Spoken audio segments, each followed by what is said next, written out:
¿no? Y es una institución sin fines de lucro que se ha dedicado principalmente en buscar divulgar sobre estas disciplinas, ¿no? Desde 2014 y 2015 hemos empezado a sacar manuales, hemos traído algunas metodologías del español del inglés al español, ¿no? La idea es poder traer un poquito más de esto que, como les vamos a mostrar ahorita, está teniendo mucho éxito en todo el mundo, ¿no? Ahorita es el momento, digamos, donde los gobiernos y las empresas están volteando a ver a estas herramientas como una respuesta ante la posibilidad de crear valor percibido con psicología del consumidor, psicología de los usuarios, de los clientes y demás, ¿no? Ahora, el objetivo del día de hoy es tocar estos 4 puntos y abrir un espacio para preguntas y respuestas. Los primeros 4 puntos van a estar enfocados en describir qué es este concepto de diseñar para cambiar comportamiento, o como se le conoce en el mundo behavioral design, ¿no? Después de eso nos vamos a ir a hablar específicamente de una de las herramientas y uno de los conceptos que tenemos que conocer, ¿no? Si queremos empezar a diseñar utilizando herramientas de la psicología de las personas, que son los heurísticos y los sesgos cognitivos. Y vamos a ver justamente cómo se puede diseñar con estas herramientas. Son algunos de los conceptos que generan también más atracción hacia cómo diseñar con psicología humana en mente, ¿no? Y por último, les voy a presentar muy brevemente cómo es que estas herramientas se están usando en el ámbito privado, pero también en el ámbito público, ¿no? Van a ver cómo algunas de las empresas o algunos de los gobiernos más importantes en el mundo ya se nos adelantaron y llevan años trabajando con grupos dentro de sus estructuras, ¿no? Que buscan optimizar sus productos, sus servicios, sus políticas públicas, utilizando conocimiento de la psicología de las personas, ¿no? Y les digo, para que vean la importancia de conocer la psicología de las personas, vamos a empezar a hablar primero sobre un escenario. Imagínense que ustedes, terminando la plática del día de hoy, se paran, van a la cocina por una taza de café y resulta que se caen y se rompen el hombro derecho. Ojalá nunca pase eso, ¿no? Pero imagínense por efectos de este escenario que eso sucede, ¿no?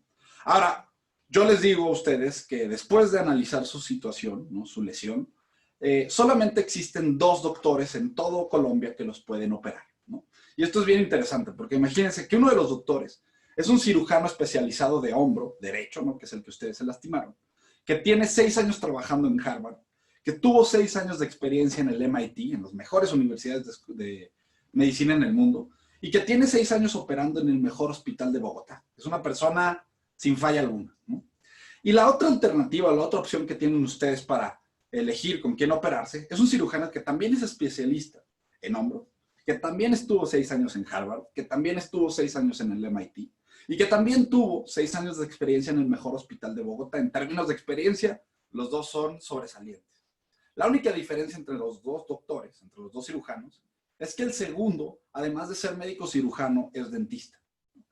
Y piensen esto por un segundo, esto es muy interesante, porque alguno de ustedes estaría dispuesto a operarse con el médico cirujano, que además de ser especialista, es dentista. Piensen eso por un segundo. Y es bien interesante porque quizás nosotros no sabemos en el fondo si esta persona decidió estudiar odontología porque dijo, ¿sabes qué? Pues medicina no me genera ninguna fricción, ningún problema, pues voy a llevarme odontología porque puedo, ¿no? Es decir, nosotros simplemente, y esto es lo interesante de entender la psicología de las personas, muchas ocasiones, como en situaciones de incertidumbre como esta, ¿no? Nos guiamos por patrones de decisión, por heurísticos o sesgos cognitivos, ¿no? De hecho, existe un sesgo que se llama el sesgo de la dilución de la meta, ¿no? Que establece de cierta manera, ¿no? Que las personas tenemos esta tendencia inherente a asumir, ¿no? Que alguien que es especialista en una tarea, ¿no? Hace mejor esa tarea que alguien que, además de ser, o además de poder hacer esa tarea, hace otras cosas más, ¿no? Es decir, de cierta manera le damos o sobreestimamos el factor de especialización de las personas. Y piénsenlo, en una situación como esta, si tuviéramos realmente la posibilidad de elegir, ¿no? Pues en muchas situaciones el hecho de este valor agregado de ser dentista, en lugar de verlo como un elemento positivo, ¿no? Para muchas personas viene este momento de duda donde decimos, pues a lo mejor no es un buen cirujano y ni es un buen dentista, ¿no? Ahora, piénsenlo, justamente el objetivo de ver esto es que si ustedes fueran el médico que está encargado o que está haciendo promoción de sus servicios, ¿no? Pues probablemente ustedes quieran que todo el mundo se entere que además de ser cirujano especializado en hombro, hacen odontología, ¿no? Sin quizás entender, ¿no? Cómo es que las personas que están del otro lado van a percibir esa información. Les digo, es bien importante conocer esto porque justamente conocer la psicología, conocer estos patrones de psicología de las personas, de nuestros clientes o de nuestros empleados, ¿no? Nos van a ayudar o nos va a permitir diseñar productos, diseñar servicios, diseñar estrategias que sean adoptadas, que sean queridas, digamos, por estas personas. Justamente esta idea de diseñar con la psicología de las personas en mente es lo que se conoce en el mundo como behavioral design o diseño de comportamiento, ¿no? Ahora, el diseño de comportamiento es una herramienta que puede ser entendida, ¿no? Si quisiéramos responder esta pregunta de qué es behavioral design o qué es diseño de comportamiento, esta herramienta es algo que puede ser entendida como lo siguiente, como la aplicación de las ciencias del comportamiento, y aquí es donde se pone esto muy interesante, porque realmente tenemos que considerar esto como una disciplina que toca tres esquinas, ¿no?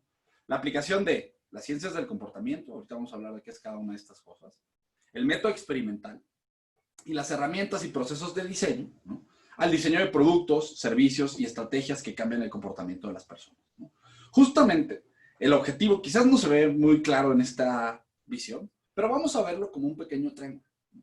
El objetivo de diseñar para cambiar comportamientos se hace efectivo en el momento en el que podemos acceder a el hallazgo o los hallazgos que han desarrollado por muchísimos años las ciencias del comportamiento, ¿no? Las ciencias del comportamiento, entendidas como la psicología, la sociología, la antropología, incluso la misma economía, ¿no? Son ciencias que por muchos años nos han ayudado a entender mejor y a generar hallazgos de la psicología de las personas, cómo es que toman decisiones que afectan estas decisiones, ¿no? Ahora, este conocimiento nos va a servir en la medida en la que podamos tener acceso a evidencia y rigor científico a través del método experimental. Una de las herramientas que hacen muy potente el diseño de comportamiento es esta relación directa que tiene con la experimentación, con el método experimental de poder ir a un contexto, a controlar algunas variables, a experimentar y poder contrastar resultados y decir, efectivamente, ¿no? Las personas están siendo afectadas, por ejemplo, por el sesgo que acabamos de hablar, el sesgo de la dilución de la meta, ¿no? Pero para nosotros realmente saber que esto está sucediendo y el efecto que está teniendo en la decisión, pues vamos a tener que crear o vamos a tener que acceder justamente a evidencia, a crear mecanismos que nos permitan experimentar en el contexto de decisión de las personas. Y véanlo, esto es interesante porque si tenemos acceso a mejores hallazgos y mejor entendimiento de la psicología, si tenemos acceso a experimentos que nos van a permitir tener rigor en los resultados que obtenemos, pues prácticamente sería cuestión de combinar estos dos elementos con herramientas estratégicas de solución. Algo que nos ayude a llevar a la práctica justamente estos hallazgos del comportamiento de las personas. Ahora piénsenlo, esto es muy bonito porque si nosotros vemos este triángulo en donde tenemos hallazgos de la psicología de las personas, rigor de resultados y mediciones adecuadas, ¿no? Y herramientas estratégicas para solución, pues prácticamente tenemos los elementos que nos permiten entender el comportamiento de las personas y entender cómo es que los tenemos que, o cómo es que tenemos que diseñar el contexto para modificar ese comportamiento, ¿no? Hoy, o para efectos de este webinar, nos vamos a concentrar en esta primera parte. Vamos a hablar de un factor, de un elemento súper importante y de los más representativos que abordan las ciencias del comportamiento. Vamos a estar hablando justamente de los heurísticos y los sesgos cognitivos, que son estos patrones de decisión que terminan en muchos casos guiando las decisiones que tomamos las personas. Ahora, justamente en este punto se vuelve muy importante esta pregunta. ¿Qué son estos heurísticos y sesgos cognitivos? De inicio son palabras que suenan un poquito extrañas, ¿no? Pero los heurísticos realmente son procesos que suceden dentro de nuestra mente y que buscan eficientar el proceso de toma de decisiones, ¿no? Es decir, prácticamente son procesos que optimizan la decisión que va a tomar la persona. ¿Por qué? Porque toman pocas fuentes de información del contexto y rellenan de cierta manera algunos espacios de información, ¿no? Por ejemplo, un proceso de estos, un heurístico, para que lo podamos entender, hay una de estas herramientas que utilizamos constantemente que se refiere al proceso de representatividad. La representatividad lo que establece es lo siguiente, que ante la incertidumbre, ante contextos donde la persona no tiene información completa, ¿no? Las personas suelen integrar representaciones simples, que muchas veces vienen basadas en experiencias pasadas o en conocimientos propios o adquiridos, del valor real o potencial de productos y servicios al proceso de decisión. Es un poquito extraño verlo así, pero esto lo podemos entender prácticamente como un estereotipo. Si ustedes lo piensan, un estereotipo es la imagen preconcebida, ¿no?, basada muchas veces en conocimiento propio o adquirido, que tenemos sobre personas y sobre personas que se ajustan, perdónenme, a ciertas situaciones, ¿no? Un estereotipo al final del día, por ejemplo, lo podemos entender como esto: asociaciones a ideas que los individuos construimos sobre los demás. Y lo más importante es que nos permiten emitir un juicio sin tener la suficiente información que lo sustente. Piensen, imagínense una persona que viene caminando a 100 metros de nosotros en una calle, en un callejón, ¿no? Ahora, si nosotros viéramos a esta persona, pues tenemos realmente dos formas de averiguar si esta persona que viene caminando hacia nosotros nos va a hacer daño y tenemos que huir, ¿no? Tenemos la forma, digamos, tradicional o racional, que sería ir a hablar con esta persona e ir a indagar directamente con él cuáles son sus intenciones, cuáles son sus pensamientos, qué es lo que va a hacer, me va a hacer daño o no me va a hacer daño, ¿no? Pero piénsenlo, es prácticamente imposible averiguar esa información si la persona viene caminando a 100 metros de mí y pues si yo me espero a preguntarle, pues quizás ya me hizo daño y no me sirvió para nada mi decisión. Ahora, ¿qué es lo que pasa? Justamente en estas situaciones donde las personas no tenemos acceso a toda la información, recurrimos a este tipo de patrones de decisión que eficientan el proceso. Por ejemplo, un estereotipo, en lugar de ir a averiguar a la persona e indagar directamente con él cuáles son sus intenciones, ¿no?, nos va a permitir desde cómo se ve, cómo se viste y cómo camina esta persona, tomar información que nosotros tenemos preconcebida y atarla y decir, ¿sabes qué? Esta persona me va a hacer daño o no me va a hacer daño. Ahora, piensen, lo atractivo de estos atajos es que hacen eficiente el proceso de toma de decisiones, evitan que llevemos este proceso plenamente consciente. Pero así como nos permiten llevar a cabo decisiones eficientes, piénsenlo, como cualquier estereotipo. Los estereotipos, si bien nos ayudan a tomar decisiones rápidas, nos pueden inducir a tomar decisiones erradas.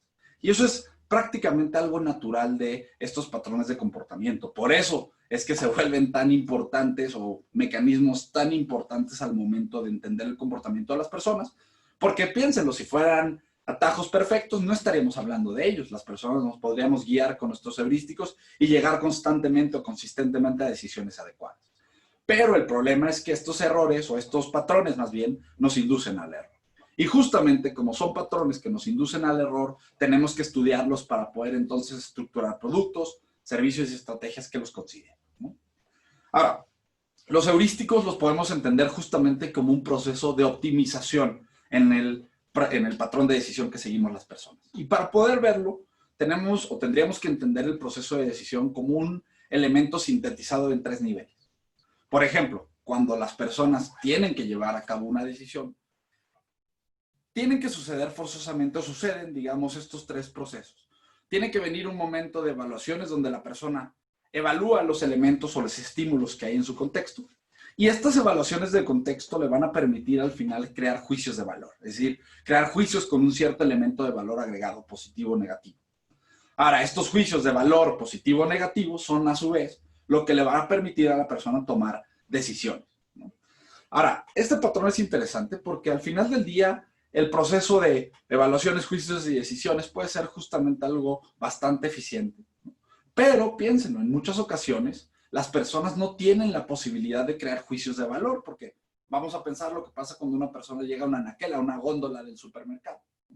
Si ustedes se paran frente a una anaquel o una góndola del supermercado, ¿no?, pues la simple o el exceso de información, por ejemplo, va a evitar que ustedes puedan llevar a cabo un juicio completamente racional. Es decir, va a evitar que ustedes analicen absolutamente todos los productos del anaquel y determinen cuál es el que más les conviene. Más bien, lo que muchas veces las personas hacemos cuando sucede este patrón de decisión, ¿no?, es que más bien tomamos alguno de los atajos que nos permite rellenar o que nos permite de cierta manera evitar el llevar a cabo ese juicio completamente racional. Es decir, ante la imposibilidad de decidir, ¿no?, las personas encontramos la forma de automatizar este proceso de decisión y utilizamos en muchos casos nuestra experiencia o nuestro conocimiento previo para crear justamente este puente de decisión. Esto es justamente lo que conocemos como los heurísticos cognitivos, estos patrones de decisión que vienen impulsados por elementos del contexto y que vienen muchas veces alimentados por nuestra experiencia previa. Piensen, un estereotipo es tal cual lo que estamos hablando. Elementos del contexto que evaluamos de la persona, cómo se viste, cómo actúa, cómo camina, cómo habla, ¿no?, que nos permiten tomar o rellenar información del contexto que, si bien no es completamente fidedigna, nos permite tomar una decisión rápida, ¿no? Como les decía, el problema es que estos patrones no son perfectos y nos inducen al error. Además, son elementos que vienen activados por el contexto y que van a afectar considerablemente la forma en la que las personas valoramos productos y servicios y decidimos qué o cuáles de estos productos y servicios adoptamos, utilizamos y demás. Ahora, para que vean justamente la importancia de estos patrones, yo sé que en el momento de la explicación de cómo son, es un poquito difícil verle la aplicación a estas herramientas, pero vamos a empezar a hablar de uno de los patrones, por ejemplo, más comunes y más fáciles de encontrarnos en la vida real. Estamos hablando de los puntos de referencia, ¿no? Los puntos de referencia son muy importantes porque son partes elementales del proceso de decisión de las personas. De hecho, la teoría de prospectos que plantean Kahneman y Tversky tienen como punto central, ¿no?, el hecho de que las personas toman decisiones contra un punto de referencia. Ahora, ¿a qué nos referimos con esto? Lo importante o lo que sabemos respecto al punto de referencia es que las personas valoran productos y servicios con base en puntos de referencia que están establecidos en el contexto. Y si esto es cierto, ¿no?, justamente para facilitar la percepción de valor, podemos entonces nosotros modificar estos puntos de referencia, insertando información en el contexto y modificando entonces la percepción de valor de las personas. Esto es algo súper importante porque vamos a hacer un pequeño ejercicio con la finalidad de que ustedes mismos puedan ver por propia cuenta la importancia de justamente los puntos de referencia al momento de decidir, ¿no? Ahora, para esto imagínense el siguiente escenario. Vamos a hacer otro escenario completamente distinto al primero que vimos. En este escenario, imagínense que ustedes están buscando una linda pluma o un bolígrafo para el trabajo, ¿no? Imagínense que ustedes van a varias tiendas y se encuentran un bolígrafo que cuesta $250. Ahora, están a punto de pagar y comprar esta pluma que cuesta, o este bolígrafo que cuesta $250, cuando justo antes de llegar a la caja de pago, ¿no?, recuerdan, o se dan cuenta más bien, que esa misma pluma está por oferta en $170 del otro lado de la plaza. Imagínense que estamos en una plaza comercial donde hay dos tiendas grandes, ¿no?, en las cabeceras. Ustedes están en la primera, se acuerdan que del otro lado se pueden ahorrar $80. Y la pregunta para ustedes es esto: ¿qué harían ustedes en una situación como esta? ¿Se quedan en la tienda y pagan $250 por el bolígrafo o se van a la otra tienda y pagan $170? Si ustedes son como la mayoría de las personas, ¿no?, que interactúan con este tipo de experimentos, casi el 74% de ustedes van a decidir moverse a la otra tienda con tal de ahorrarse esos $80. Y tiene sentido, es decir, piénsenlo. Estamos hablando prácticamente de un 30% del producto. ¿Cómo no te vas a mover por ahorrarte esos $80? ¿No? Sin embargo, ¿no?, imagínense que además de la pluma o del bolígrafo, ustedes están buscando o están tratando de entender, o de comprar, perdónenme, una computadora. Esta computadora, ustedes requieren que tenga ciertos, digamos, especificaciones, y la consiguen o la encuentran en una tienda por $4,450, ¿no? Pasa exactamente lo mismo. Están a punto de pagar por esta computadora, cuando se dan cuenta que del otro lado de la plaza está la misma computadora por $4,370. La situación es exactamente la misma. Tienen que decidir qué hacen. ¿Se quedan en la tienda y pagan $4,450 o se van a la otra tienda y pagan $4,370? ¿No? Ahora, piensen eso por un segundo y les voy a mostrar los resultados que suceden cuando las personas se exponen a este experimento. En este caso, el 82% de los participantes deciden quedarse en la tienda actual y no ahorrar $80. Pero vean esto no tiene sentido económico. Es decir, prácticamente las personas y ustedes mismos enfrentaron la misma pregunta en dos situaciones. ¿Quieres caminar 15 minutos al otro lado de la plaza por ahorrarte $80? ¿Sí o no? Pero vean, en ambos casos los resultados son completamente diferentes. Cuando estamos hablando de la pluma, casi 3 de cada 4 personas dicen, claro que me voy a mover al otro lado. Pero cuando estamos hablando de la computadora, 4 de cada 5 dicen, ¿para qué me voy a mover? Pues ya lo compro aquí. Ahora, vean esto es bien interesante porque al final del día, lo que nos dejan ver este tipo de experimentos, ¿no?, es que las personas realmente no llevamos a cabo valoraciones absolutas de dinero y de productos. Es decir, si las personas valoráramos de manera absoluta, nos daríamos cuenta en ambos casos que estamos decidiendo entre $80. Sin embargo, cuando empezamos a analizar esta situación con puntos de referencia y entender que el ahorro potencial del primer escenario representa un 32% del valor del producto, mientras que el valor relativo del segundo o del ahorro del segundo escenario representa solamente el 1.7% del ahorro potencial. Véanlo, esto es muy, muy importante porque al final del día la teoría nos diría que las dos personas van a reaccionar de manera igual en ambas situaciones, ¿no? Pero dependiendo del punto de referencia, ¿no?, comparando los $80 contra 250 o comparándolos contra $4,500, pues justamente se empiezan a crear discrepancias y las personas empezamos a decidir de formas completamente diferentes. Justamente esto es importante y por esto es importante entender estos patrones, porque al final del día en muchas situaciones nos van a inducir a tomar decisiones erradas o decisiones inconsistentes. Y para que vean que esto no es solamente una situación de un pequeño ejercicio que construimos para mostrarles esto, vamos a mostrarles un caso que es muy famoso alrededor del manejo del contexto, pero que nos deja ver de manera perfecta la importancia de entender cómo acomodamos los puntos de referencia en el contexto de las personas, ¿no? Y para esto, vean este pequeño escenario. Imagínense lo siguiente. La revista El Economista, que es muy famosa en el mundo, ¿no? En Estados Unidos tuvo hace unos 7, un poquito más, hace unos 10 años, ¿no? Un experimento muy interesante que se dio de manera natural. ¿Por qué? Ellos empezaron a tratar de vender suscripción. Ellos tienen tradicionalmente una suscripción en línea, donde puedes acceder a los artículos del Economista en una página de internet, y tienen la sección o la suscripción impresa. Ahora vean, esto es interesante porque alguien dentro de El Economista empezó a sacar estos 3 niveles de precios al mercado. Una suscripción en línea, ¿no? Poder solamente ver la revista en línea por $59. Había un segundo nivel donde podías acceder a la suscripción impresa por $125 por año. Y había un tercer escenario, que fue el que se agregó y que se dejó ahí de manera, digamos, inicialmente por error, y que después fue justamente lo que dio pie a todo este caso, ¿no? La tercera de los precios lo que hace es integrar los dos anteriores. La suscripción impresa más la suscripción en línea. Ahora, lo interesante es que no existe diferencia de precios entre la suscripción impresa y la suscripción en línea más la impresa. Ahora, ¿qué es lo interesante?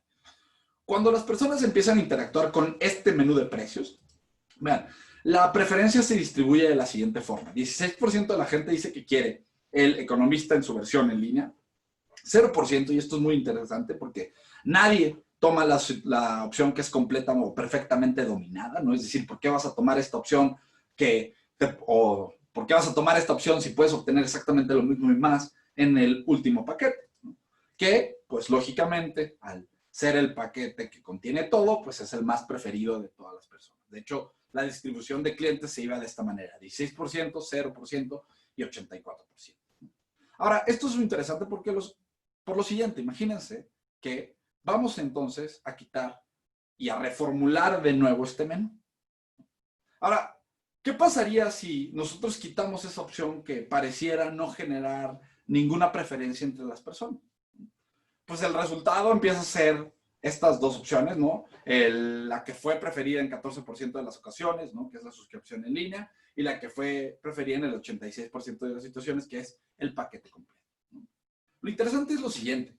En el momento en el que quitamos ese elemento del contexto, en el momento en el que quitamos ese punto de referencia que era el paquete intermedio, la preferencia de la persona no se respeta e incluso se mueve completamente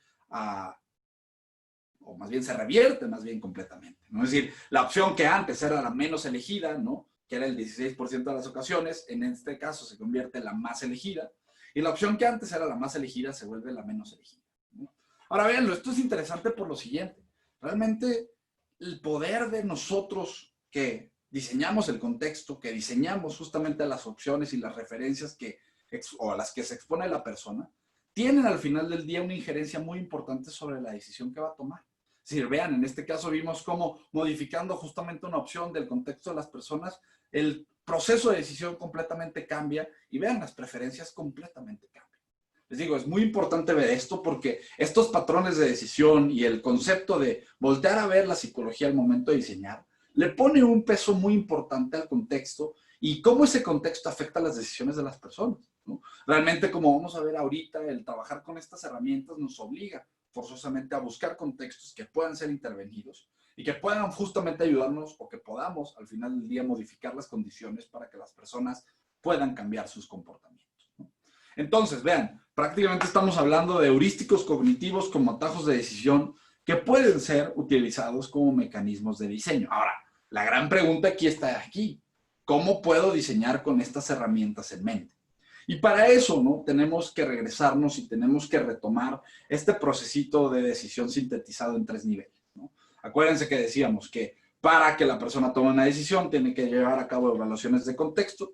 Estas evaluaciones de contexto nos van a permitir crear juicios de valor, y esos juicios de valor es lo que nos va a permitir en última instancia tomar decisiones o rechazar decisiones, ¿no? Ahora, si nosotros vemos el proceso de decisión como esto, entonces el diseñar para cambiar comportamiento va a requerir forzosamente intervenir el contexto, pero de dos maneras distintas. Aquí es donde tenemos realmente dos formas nosotros de diseñar. Por un lado, ¿no?, tenemos la posibilidad de insertar información en el contexto de las personas, ¿no? Y por otro lado, tenemos más bien la posibilidad de bloquear información del contexto de las personas. Ahorita vamos a ver ejemplos de estas dos formas de diseñar con heurísticos en mente, para que vean justamente la importancia de voltear a ver estas herramientas y de intervenir los contextos bajo los cuales las personas están tomando decisiones, ¿no? Vamos a hablar primero del primer escenario, que se refiere al escenario de insertar información en el contexto de las personas. Y para eso, ¿no?, vamos a hablar de un sesgo que es un poquito diferente a los que hemos estado hablando y que tiene que ver con el sesgo del esfuerzo. Como les decía, hay varios de estos patrones de decisión y justamente una parte muy importante del trabajar con estas herramientas es poder identificarlos en el contexto de las personas y poder intervenir justamente esos contextos para resaltar o bloquear información dependiendo de qué es lo que estemos tratando de hacer. El sesgo del esfuerzo prácticamente se refiere al hecho de que las personas aumentan el valor percibido de un producto o un servicio conforme detectan de cierta manera el trabajo oculto que hay detrás de este producto o este servicio. Esto es algo muy interesante, es un concepto que se puso muy de moda el año pasado, ¿no? Lo van a encontrar, por ejemplo, mucho en las fuentes como el Harvard Business Review, como Operational Transparency o transparencia operacional. Transparencia operacional es prácticamente, o es el concepto, ¿no?, por el cual también se conoce el sesgo del esfuerzo, que nos dice justo que permitiendo o abriendo de cierta manera ventanas que le muestren a la persona los procesos que hay detrás de la valoración, de la creación o del funcionamiento de un producto, pueden justamente ser herramientas que nos ayudan a elevar el valor percibido de los usuarios o de los clientes que interactúan con estos productos. Esto es algo muy interesante porque vean, justamente esto se puede asociar a un experimento que hacen dos investigadores muy reconocidos que se llaman Bewley y Norton. Bewley y Norton trabajan mucho con plataformas digitales, ¿no?, y trabajan mucho tratando de trasladar esta percepción de valor a los usuarios de estas plataformas digitales. De hecho, este es un experimento muy bonito y por esto se vuelve tan importante el que tengamos esta esquinita del triángulo que veíamos al inicio que se refiere al método experimental, ¿no? Bewley y Norton lo que hacen es tratar de entender y de investigar si es posible, ¿no?, elevar la percepción de valor de las personas mostrándole a los clientes de una plataforma de búsqueda en línea de boletos, ¿no?, en internet, los procesos que estaban sucediendo por detrás. Lo que hacen estas personas es crear y partir a los participantes del experimento en dos grupos. Un grupo número uno, que va a ser el grupo que recibe el tratamiento, ¿no? Lo que hacen estas personas es estar buscando, o se les pide que busquen un boleto. Una vez que ponen los detalles del boleto, la plataforma empieza a buscar y como pueden ver, ¿no?, ahí se alcanza a ver una pequeña barra de progreso y en la parte de abajo de la barra de progreso aparece una leyenda que le dice, mira, estamos obteniendo resultados de Alaska Air, de United.com y de varias otras aerolíneas, ¿no? Y conforme se iba llenando la barra de progreso, a la persona le iban apareciendo las búsquedas en lista, ¿no? Ahora, Bewley y Norton comparan esto con el grupo de control. El grupo de control es quien recibe prácticamente la plataforma o la información de la plataforma en blanco, ¿no? ¿Qué es lo que reciben estas personas? Ven que se va llenando esta barra de progreso, pero mientras la barra de progreso se va llenando, ellos no pueden ver absolutamente nada.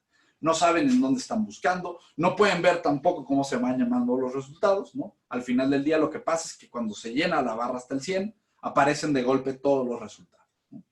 Justamente Bewley y Norton lo que buscan, o lo que querían medir, era si el mostrarle de cierta manera el sudor de la plataforma, no mostrarle a las personas cómo la plataforma estaba trabajando, podía ayudar a que la percepción de valor de los boletos encontrados fuera más alta. Y justamente ellos empiezan a dar cuenta de esto. Esto es lo que me parece sumamente fascinante de este tipo de experimentos, ¿no?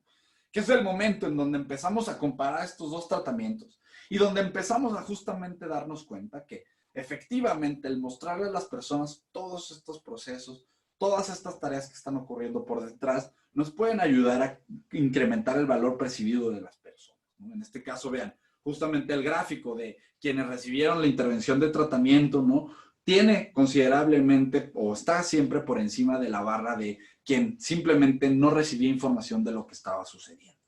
Y véanlo, el obtener este tipo de resultados, el tener acceso a este tipo de aplicaciones, es lo que después nos permite ver y llevar esto a la aplicación en problemas un poquito más cotidianos. Por ejemplo, este es un resultado de un experimento que corrimos hace tiempo con un banco bastante grande acá en México, que se encarga justamente, o que en ese momento, ¿no? Esto es por ahí de 2015-16, ¿no? Estaba tratando de abrir por primera vez en su plataforma, ¿no? Este concepto de crear planes de inversión o planes de ahorro a tiempo, ¿no? Las personas lo que hacían eran descargaban el aplicativo y dentro del aplicativo ellos tenían que poner algunos detalles de sus gastos, de sus objetivos de ahorro, ¿no? Y después de trabajar con la plataforma sobre estos dos elementos, ¿no? La persona recibía un plan a la medida. El problema es que el banco había identificado que la plataforma tenía un abandono del 33.7% de los usuarios que entraban justamente a este lugar a crear un plan de ahorro, ¿no? Es decir, 1 de cada 3 prácticamente inmediatamente después de recibir el plan de ahorro abandonaban la plataforma porque no le creían. Prácticamente era un problema de percepción de seguridad y de confianza para poder generar o poder llevar a cabo el ahorro en esa plataforma, ¿no? Ahora, lo que nosotros hicimos fue trabajar con ellos en dividir a su población o a sus usuarios en dos grupos. Tuvimos un grupo de control que prácticamente operaba como estaba operando la plataforma en ese momento, ¿no? Cuando tú ponías tus datos, después de poner tus datos, lo que pasaba es que aparecía, ¿no?, la mascota de la plataforma y mientras, como si fuera una barra de progreso, ¿no?, mientras iban llevando a cabo todos estos procesos por detrás, la mascotita saludaba, se daba una marometa, hacía cosas chistosas, ¿no? Ahora, esto se comparó con una plataforma que hacía exactamente lo mismo, pero que mientras la mascotita estaba saludando y dándose marometas y demás, en la parte de arriba aparecía una barra de progreso que iba diciéndole a la persona lo que estaba sucediendo. Estamos conectándonos con tus cuentas, estamos proyectando tu ahorro, estamos proyectando imprevistos, estamos calculando la tasa de interés y entonces, después de todos estos procesos, se le mostraba a la persona el resultado final de su plan de ahorro. Justamente las comparativas de trabajar con estas personas nos dejó ver que en términos de confianza y en términos de expectativas de ahorro, ¿no?, en ambos casos había un incremento sustancial en las personas que pasaban por este nuevo tratamiento y además existía la posibilidad o se detectó una reducción en un 11.7% en el abandono de la plataforma, ¿no? Vean, justamente el objetivo de entender los patrones de comportamiento de las personas, de entender cómo valoramos y entendemos productos y servicios, es poder estructurar este tipo de curitas o este tipo de intervenciones que nos ayuden al final del día a mejorar la adopción de productos y servicios, para diseñar justamente productos y servicios que sean adoptados y que sean utilizados por las personas, ¿no? Ahora, el llevar y el manejar estos conceptos a nivel táctico, como lo acabamos de ver, en donde insertamos esto en una pieza de información que interactúa directamente con la persona, es algo muy importante. Pero no solamente vamos a poder utilizar estas herramientas a nivel táctico. Muchas veces estas herramientas se pueden utilizar como elementos que alimentan estrategias de comunicación. Por ejemplo, les vamos a mostrar en este momento una pieza de comunicación justamente de Christian Dior que utilizan para enaltecer el valor percibido de sus productos que son de lujo. Vean eso.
justamente, ¿no? Sabiendo y conociendo este patrón de comportamiento que toma el esfuerzo percibido como un proxy de valor, ¿no? Se pueden integrar elementos como en este caso que muestran todo el trabajo manual que hay detrás de la fabricación del producto. Piensen, se puede integrar como un elemento que le muestra, ¿no? Como en el caso del aplicativo, que le muestra ese sudor que está haciendo la plataforma, o lo podemos integrar como un elemento de comunicación en donde se muestra el sudor que hay detrás de la fabricación o de la efectividad del producto, ¿no? Les digo, el objetivo al final del día es nosotros entender qué elementos de información están carentes en ese contexto, como en este caso, elementos de percepción de valor sobre el producto, y tratar de ir a ese contexto a insertarlos. Como les decía, la inserción puede darse de manera muy táctica o puede hacerse a nivel de comunicación. El objetivo es poder insertar este elemento de comunicación al contexto de las personas. Ahora, así como vemos el primer elemento como insertar información para modificar el contexto y modificar entonces el proceso de decisión de las personas, tenemos también la posibilidad de ver otro camino para diseñar y para trabajar con estos conceptos, que es el que sucede cuando no insertamos información, sino más bien bloqueamos la información que está detonando estos heurísticos o estos sesgos cognitivos. En este sentido, ¿no? Vamos a retomar esta idea de representatividad que vimos antes, que le daba justamente pie a los estereotipos, ¿no? Decíamos, bueno, un patrón de decisión muy común es que cuando la persona tiene incertidumbre, va a integrar representaciones de valor que vienen basadas en su experiencia o en su conocimiento propio, adquirido o que tiene desde antes, ¿no? Es decir, conocimiento previo. Ahora, así como esto puede alimentar los estereotipos, piensen, hay otra aplicación o otro camino de representatividad que es bastante doloroso y que afecta considerablemente problemas en el mundo, digamos, que tienen que ver con género, ¿no? Existe muy fuertemente en el mundo el sesgo de género, y piénsenlo, el sesgo de género es en muchas ocasiones esta representación que tenemos por contexto, por conocimiento previamente adquirido, en el cual asignamos, ¿no? De cierta manera, o en el cual devaluamos de cierta manera el trabajo que viene dado por algún género en específico, ¿no? Ahora, esto es interesante por lo siguiente, porque justamente los sesgos de género también son o han sido por muchos años la fuente de trabajo de diseñadores de comportamiento. Por ejemplo, recientemente los investigadores de Harvard, o bueno, un grupo de investigadores de Harvard estuvo estudiando mucho una intervención que se hizo en las orquestas en el mundo. Digamos que las orquestas en el mundo son uno de los lugares en donde más marcado se ve el sesgo de género, en donde justamente menos mujeres acceden a los puestos de músicos en una orquesta mayor en el mundo. Ahora, ellos se dieron cuenta de que existía este sesgo de género muy fuertemente y empezaron a tratar de bloquear los elementos que lo activaban. De hecho, esto es algo muy interesante porque desde hace unos años se empezó a trabajar con estas cajas negras que están viendo ustedes en la pantalla, ¿no? Donde se ponen directamente a los jueces o a los sinodales que van a decidir quiénes pasan o quiénes no pasan el corte, digamos, de la orquesta, para que ellos no puedan ver de ninguna manera si el que está tocando o la que está tocando es un hombre o una mujer, ¿no? Además de eso, ¿no? Incluso esto ha llegado a los extremos de pedirle a las personas que toquen sin tacones o que toquen sin zapatos para que en ese proceso de caminar sobre la tarima, ¿no? No exista la posibilidad de detectar si es un tacón o si es un zapato de hombre y que se detone justamente este sesgo de género. Lo atractivo de esto es que desde la implementación de este tipo de prácticas se ha incrementado la participación de mujeres en orquestas mayores en el mundo de 5 a un 35%. Es decir, justamente en este caso, el trabajo del diseño de contexto es entender que hay elementos del contexto que están justamente detonando estos sesgos y que se tienen que bloquear, como en este caso físicamente, bloquear directamente la información que interactúa con las personas para que la acción que van a tomar no venga sesgada. Y esto, otra vez, no crean que escogimos, ¿no?, los ejemplos que se ajustan a esto. Esto sucede por todos lados, piénsenlo. Hay muchísimas de las decisiones que tomó las personas que vienen sesgadas por estos procesos de decisión, ¿no? De hecho, otro relacionado al sesgo de género sucedió en Reino Unido. Este es uno de los casos que más me gusta ver porque explica y nos deja ver tangiblemente la importancia de insertar esto también hacia adentro de las organizaciones, ¿no? Por ejemplo, muchas veces o muchos de los problemas de género surgen cuando estamos eligiendo candidatos para contratar y promover dentro de las organizaciones. De hecho, un problema o una fuente de un sesgo muy fuerte ha sido este proceso de contratación que se hace comparando a todos los candidatos con un perfil ideal, ¿no? Se ha identificado que muchas veces este perfil ideal ya viene directamente sesgado por temas de género y que justamente se vuelve complicado o que complica de cierta manera la contratación adecuada de personas, ¿no? Ahora, esto es muy interesante porque en Reino Unido también empezaron a darse cuenta que esto empezaba a generar que menos mujeres fueran contratadas. Y entonces lo que ellos empezaron a hacer fue a rediseñar el proceso de contratación. Primero, partieron el proceso en dos momentos. Había un momento número uno donde todos los candidatos eran comparados contra este perfil ideal. Se creaba un corte y después se venía un segundo momento en donde los candidatos ya no eran comparados contra un perfil ideal, sino eran comparados directamente entre sí, ¿no? Esto obviamente quita del contexto este perfil sesgado y esto ha ayudado, ¿no?, a que en este círculo de empresas que son empresas que se comprometieron a participar en este programa de Reino Unido, se haya incrementado la participación de mujeres en círculos directivos de un 12.5 a un 26%.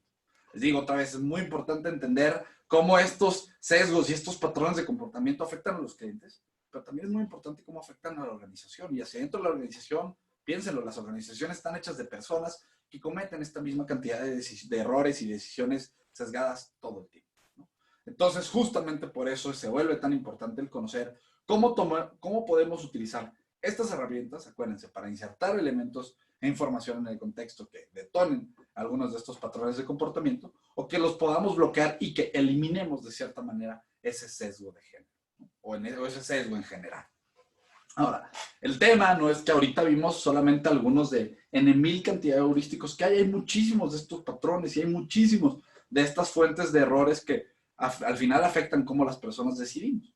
Por eso se vuelve tan importante estudiar esto, ¿no? Y también se vuelve muy importante empezar a clasificarlos, ¿no? Al final del día, muchos de las herramientas y muchos de estos patrones de comportamiento se vuelven como herramientas de diseño, perdón, se vuelven palancas de comportamiento que podemos accionar y que nos sirven al final del día para llevar a las personas a llevar a cabo distintas acciones, ¿no? Por ejemplo, nosotros al momento de trabajar con estas herramientas categorizamos los heurísticos en 4 categorías funcionales. Los heurísticos o los patrones de decisión que nos ayudan a generar juicios simplificados, aquellos que nos ayudan a generar o que se basan más bien en procedimientos de experiencia y familiaridad, los que tienen que ver directamente con percepción de valor y los heurísticos que tienen que ver con apego y propiedad. Cada uno de ellos nos sirve para diferentes cosas, tiene distintos objetivos, pero justo el valor de trabajar con estas herramientas es poder tener a la mano herramientas de la psicología que podamos accionar y que podamos de cierta manera utilizar para intervenir contextos y cambiar comportamientos de las personas, ¿no? Aquí les hago un pequeño comercial, y si les interesa, ¿no?, saquen su teléfono celular y tomen una foto a esto.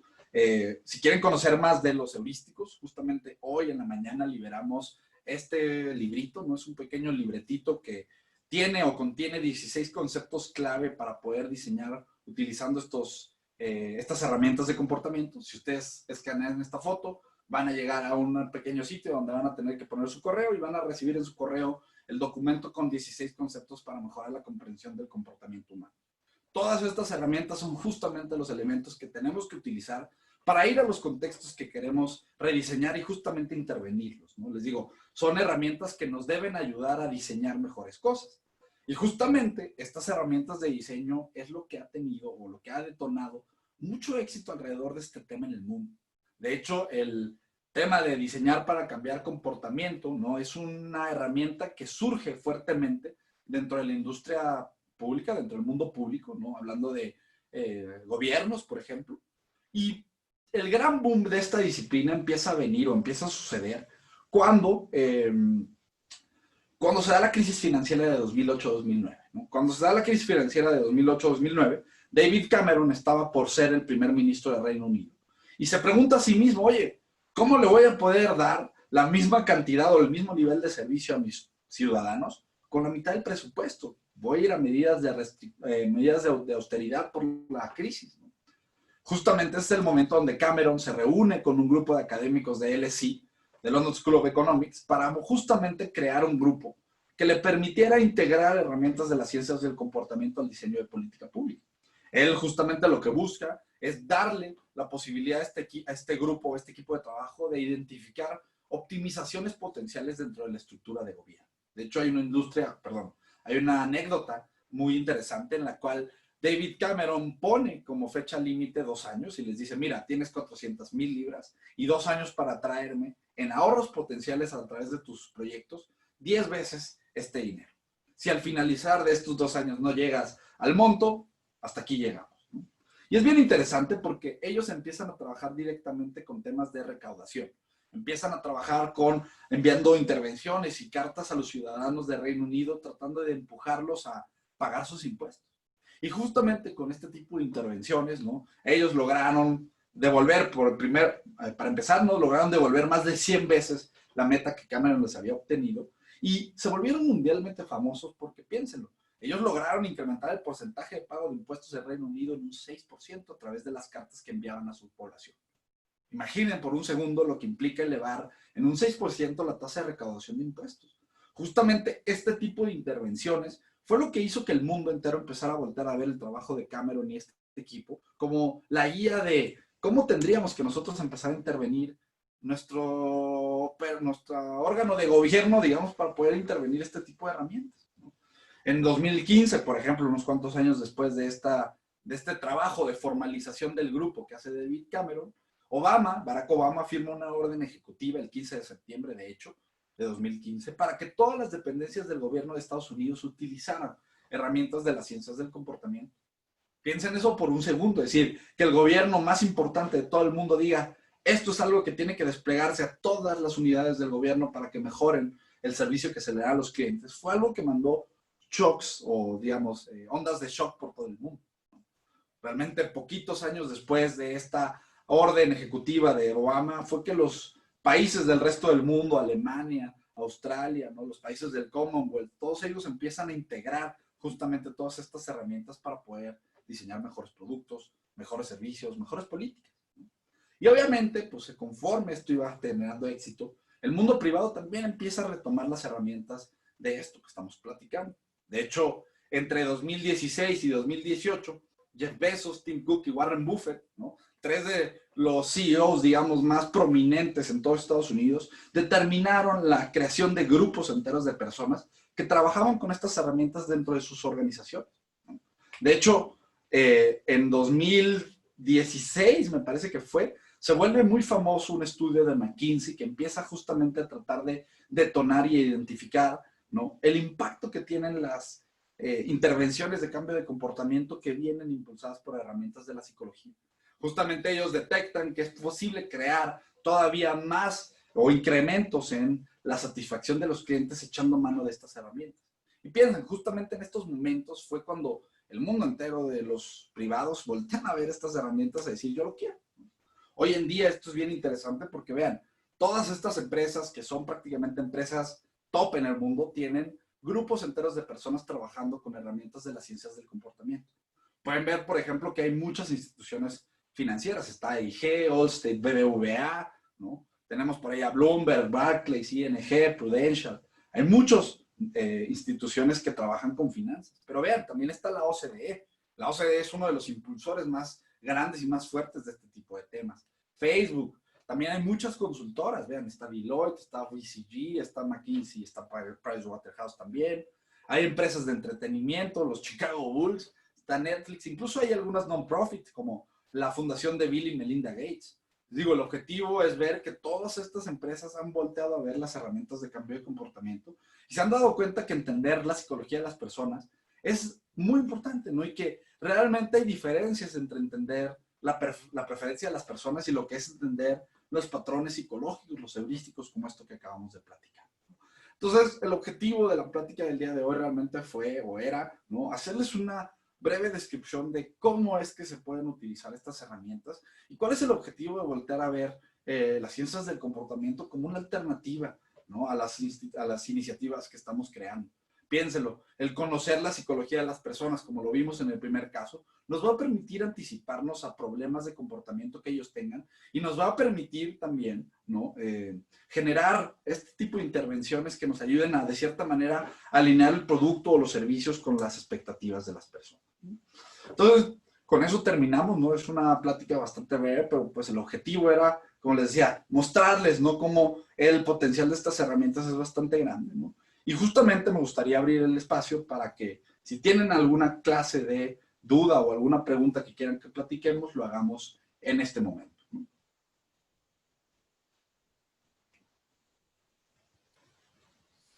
Gracias, Emiliano, por tan interesante conferencia. Entonces, como lo mencionó él, abrimos el espacio a resolver inquietudes que hayan podido surgir a lo largo de la presentación.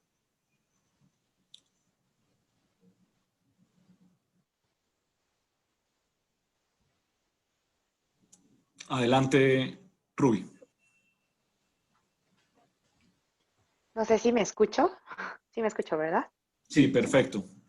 Ay, perdón, creo que los están lampareando. Ahí estoy. Bueno, más que una pregunta, más bien yo quería dar un ejemplo para ver si entendí perfectamente de qué se trata lo de la economía del comportamiento. Un poco lo que comenta Emiliano sobre que se modifican comportamientos a través de modificar el contexto.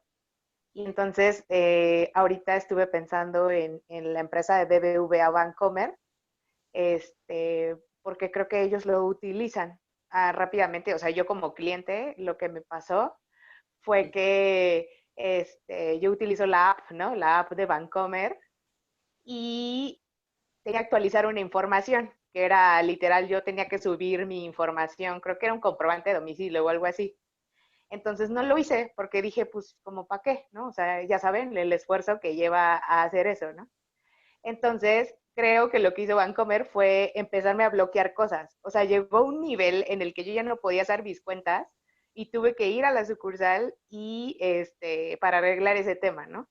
Entonces, o sea, creo que BBVA lo está haciendo muy bien porque BBVA tiene un objetivo que en este caso era que yo subiera un documento para que mis datos personales estuvieran completos y me llevó sí, me fue modificando mi contexto, que en este caso era utilizar la aplicación y el acceso al literal al dinero para poder literal utilizar para poder hacer lo que él quería, ¿no? Que era tener mis datos.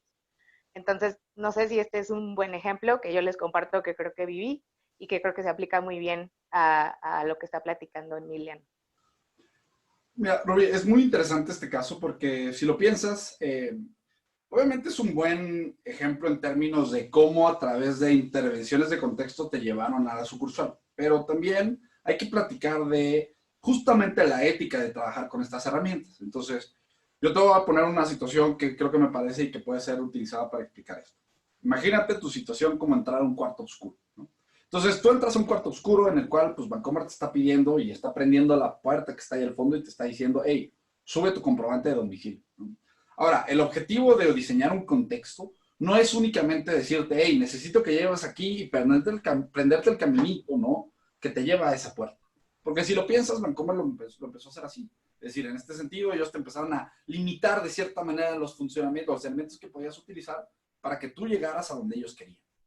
Ahora, justamente esa es la forma, de cierta manera negativa, de ver estas herramientas, porque piénsenlo, por más que ellos estén buscando el bien o tu propio bien, Rubí, pues, ¿quiénes son ellos para hacerte ir a la sucursal? ¿Y quiénes son ellos para hacerte hacer lo que ellos quieran, ¿no? Ahora, ¿cuál hubiera sido o cuál debería ser la forma de abordar una situación así con estas herramientas? ¿No? Entender que la persona está en un cuarto oscuro y que nuestra labor como diseñadores de contexto no es llevar a la persona donde nosotros queremos, ¿no? Es prender la luz y hacerle ver las opciones que tiene de forma clara y permitirle que él decida y que se dé cuenta que poner eso es la mejor forma de interactuar con la plataforma, ¿no? Realmente eso es algo muy importante porque piénsenlo, el objetivo de conocer todos estos elementos es poder darle luz a las situaciones que están tomando las personas para decidir y permitirles decidir con más información, permitirles decidir de forma más informada, ¿no? En este caso, Ruby, pues tú estás justamente ejemplificando un caso donde no ellos, o realmente no hay otra, o más bien ellos lo que estaban buscando era prácticamente iluminarte el camino que ellos buscaban, cuando realmente el objetivo sería hacerte ver que puedes hacerlo, puedes no hacerlo, y cuáles son los objetivos de hacerlo, cuáles son los objetivos de no hacerlo, para que entonces la decisión al final del día no haya sido una decisión forzada, sino haya sido más bien una decisión que viene impulsada por ti misma en ese caso, ¿no? Sí, creo que Gracias. va muy hilado, creo que la pregunta que hicieron de que realmente el diseño de comportamiento conlleva una ética profesional que creo que eso es algo que se tiene que llevar a todos los niveles, ¿no? Como decías, político, gobierno, empresarial, de que estas herramientas, la verdad, son muy poderosas porque eso, tú no le estás agregando el moñito a tu producto, no, tú estás modificando el contexto para llevar a la persona hacia tomar una decisión. Correcto. Entonces, sí, pero bueno, dejo que se respondan las siguientes preguntas, pero muchas gracias a todos. Gracias, Rubí, por tu intervención. Levantó la mano Mario Paredes. Mario, adelante, y sigue luego la pregunta que planteó en el chat Daniel Rojas. Mario. Muchas gracias. Muy buenas noches a todos. Antes que nada, gracias por la charla. Me parece muy interesante. Yo vengo del mundo académico y Emiliano me gusta mucho, o veo mucha sustento en que todo, pues los ejemplos los pones en base a estudios. Creo que es algo muy importante. Yo tengo dos preguntas. La primera iba relacionada con este tema ético. Yo vengo del área de marketing, pero creo que ya has respondido y también se han puesto algunos ejemplos. ¿Qué rol jugaba o desde la perspectiva, sobre todo en marketing, cómo influía la ética? Aunque creo que ya ha sido pues respondida. Mi otra pregunta va en relación a esta organización que es de diferente tipo y yo sé que el Instituto Mexicano de Economía del Comportamiento tiene cursos. De hecho, el taller ahora virtual que estaba en noviembre, por agenda yo estaba interesado, pero no pude inscribirme. Mi pregunta es, ¿van a haber más cursos? Veo que también pusieron en el chat un formato para inscribirse. No sé si hay información que nos puedan dar sobre siguientes cursos, ya sea virtuales o en diferentes modalidades que puedan tener. Gracias. Sí, efectivamente, estamos justamente organizando un curso con la escuela Core, ¿no? Entonces, el objetivo de este primer webinar era justamente empezar a levantar interés alrededor del tema para justamente poder hacer el lanzamiento de ese curso. El objetivo es que vamos a tener un curso en conjunto con la UNAP para llevar estas herramientas para Colombia. Entonces, sí, definitivamente vamos a tener un curso nuevo. Todavía no hay información de este curso en fechas, inversión y esto. Sí. Mira, Mario, en este caso lo que yo te diría es, lo ideal es llenar el formulario y justamente ahí les vamos a hacer llegar toda la información respecto a ese curso que va a estar, como les decía, especializado, digamos, para UNAP.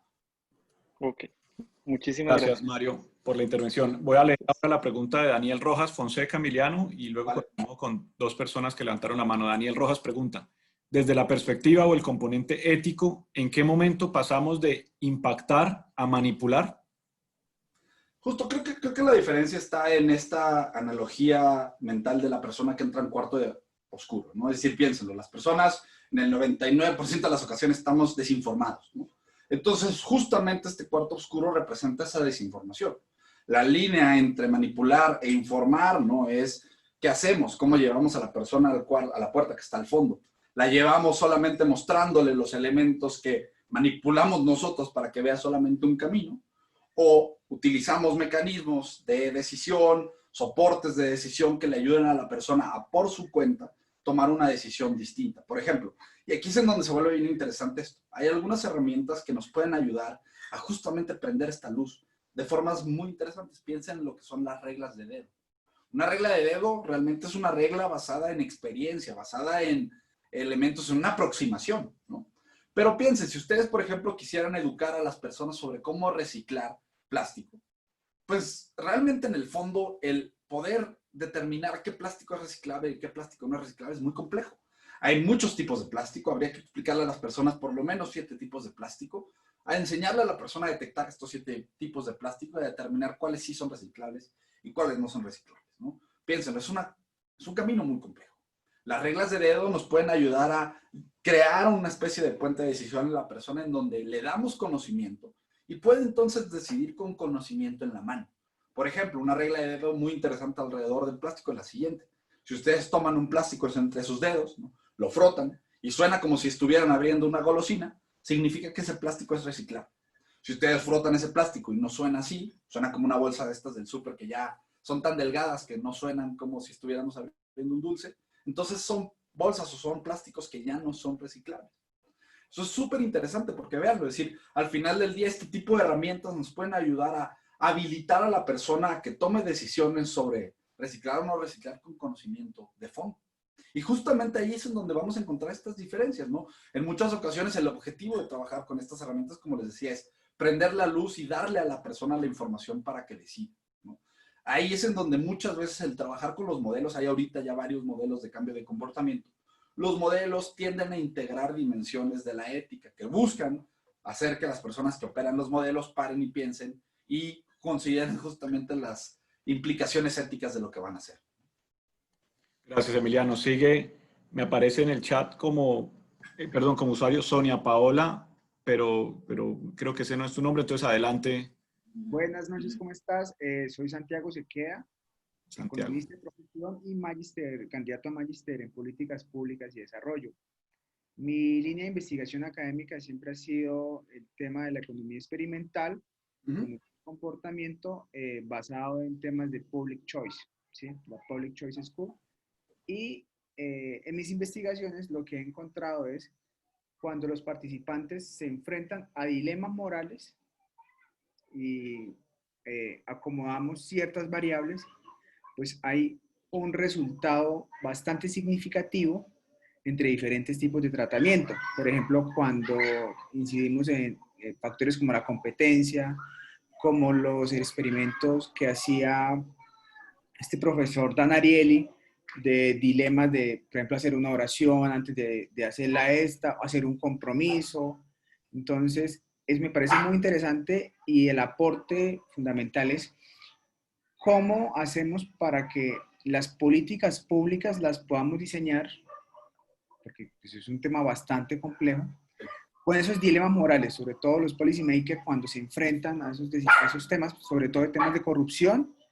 Es fundamental que estos aspectos de la economía del comportamiento nos permitan medir y evaluar los resultados para tener por lo menos intervenciones más eficaces. Sí. Yo considero que es bastante importante y feliz de haberlos encontrado. Los animo muchísimo para que estas iniciativas y estos cursos puedan llegar a más personas y que la academia es ahora cuando precisamente con temas de economía del comportamiento podemos hacer una mejor acomodación de esta nueva normalidad, que es lo chévere, lo interesante. Un abrazo gigante. Sí, pues mira, yo lo que te diría es, más que otra cosa es el conocimiento, ¿no? O sea, esto es algo, y eso es lo bonito, es una herramienta que es muy nueva. Es decir, el boom en el mundo privado, perdón, en el mundo público se empezó a dar en 2012, por ahí, ¿no? 2012 a 2016 podremos decir que es el momento donde se despliega la mayor cantidad de grupos en política pública. Pero son grupos muy pequeños, son grupos que consideran 15, 20 personas operando en todo el gobierno de Reino Unido, por ejemplo, al inicio, ¿no? Eran grupos muy reducidos. Ahora, ¿qué ha pasado? Pues estos conocimientos lentamente se han permeado a otros países, ¿no? Los países que son más avanzados y que más tienen permeado esto son, por ejemplo, los países del Commonwealth, los países que Reino Unido ha desplegado justamente estas unidades a esos países, Australia, Sudáfrica, Malasia, ¿no? Son los grupos que tienen mucho, o los países que tienen muy bien integrado esto. En Latinoamérica, por ejemplo, hay muy pocos países que lo están haciendo. De hecho, en Colombia se utiliza mucho, es de los países donde más ejercicios de esto han habido, ¿no? Perú también está tomando ahorita mucha fuerza, pero en muchos otros países, por ejemplo, es muy lento cómo se ha permeado estas herramientas. Aquí en México, por ejemplo. En México, cómo va permeando esto hacia el gobierno ha sido muy lento, porque también justamente se presta mucho a esta idea de que nos van a manipular, ¿no? Realmente la forma en la que esto se puede permear es que la gente conozca. Realmente no hay otra manera de integrarlo a las políticas comunes y corrientes que se ven en nuestros países. Pero les digo, el problema es que si esto va lento en otros lugares en el mundo, pues apenas esto está empezando a gotear por este lado del planeta. Gracias, Emiliano. Sigue Pedro Ciosi, luego dos preguntas más y finalizamos la charla. Entonces, adelante, Pedro. Hola, ¿cómo están? ¿Cómo les va? Hola, hola. ¿Me escuchan? Sí. Primero, el tema es absolutamente fascinante y pertinente. Yo soy banquero y desde hace 2 años hemos estado implementando algunos ejercicios con muy buenos resultados. Empezamos con cosas muy artesanales. a partir de leer el pensar rápido, pensar despacio y el pequeño empujón, cosas muy sencillas, y la verdad esto es muy interesante. Y para ir a las preguntas, la primera es preguntar si hay alguna compilación de sesgos, como para empezar a trabajar sobre ellos. Y la segunda es, me pareció muy interesante el ejercicio de bloquear lo que dispara el sesgo. En el ejemplo de la orquesta, en el sesgo de género. Me gustaría saber, no sé si se puede describir a modo de proceso, qué proceso siguió ese equipo de investigación de Harvard para poder llegar a concluir eso. Digamos, me pareció muy interesante. Mira, lo que es ideal para este tipo de procesos de bloqueo es poder hacer justamente, y es súper importante, hacer una investigación de contexto.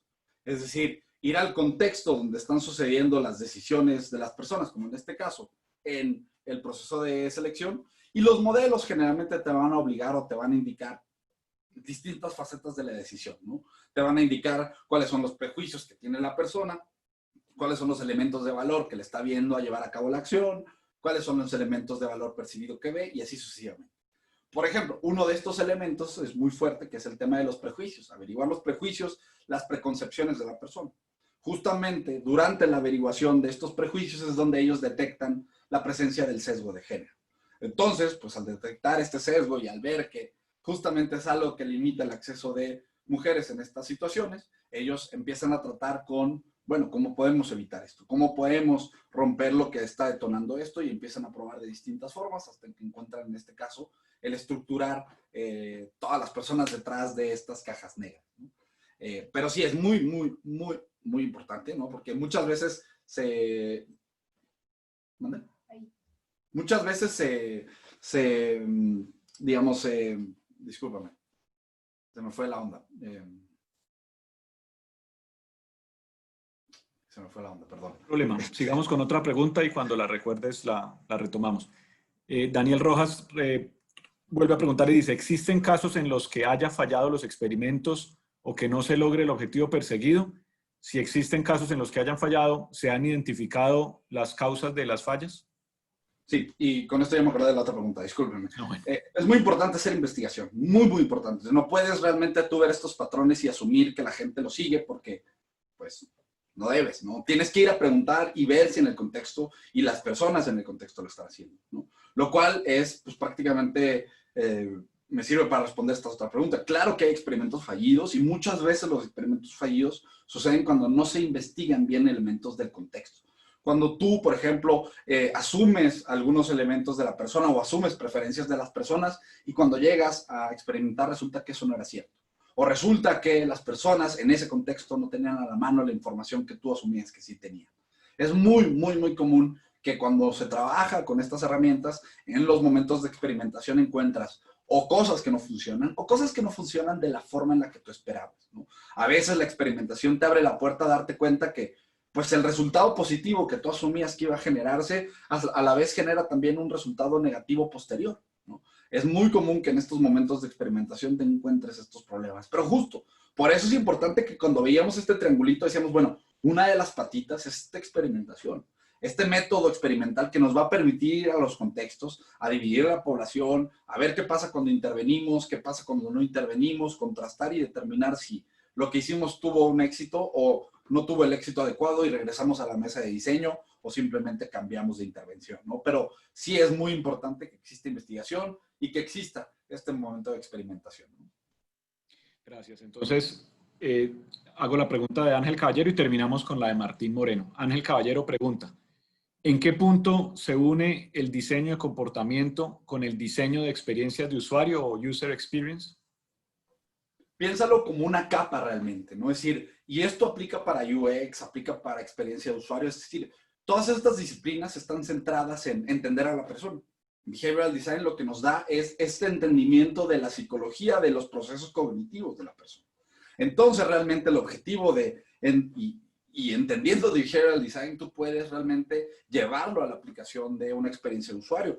Justamente las herramientas que trabajan o con las que trabajas aquí requieren en muchas ocasiones un journey map, un elemento que nos permita ver el comportamiento como algo temporal y que nos permita justamente ir integrando intervenciones o integrando elementos en el camino de la persona que les ayuda a mejorar su experiencia o que les ayuda a mejorar su decisión en el camino. Entonces, velo como una capa que complementa ese trabajo con elementos de la psicología de las personas. Perfecto. Martín Moreno, adelante. Hola, muy buenas noches. Los saludo desde Medellín. Primero quería pues agradecerle a la UNAP por este espacio. Yo soy economista y soy profesor en estos temas y no es muy común encontrar facultades de economía que estén abiertas a tocar estos temas. Todavía sigue habiendo mucho temor, sigue habiendo mucho miedo, sobre todo por la defensa de los preceptos de la economía clásica, que son los que le han dado de comer a los profesores de economía desde hace muchísimos años. Entonces, los quiero felicitar porque yo mismo lo he vivido en Medellín. Da miedo en las facultades de economía hablar de estos temas muchas veces. Me parece maravilloso que se esté tratando en otras ciudades.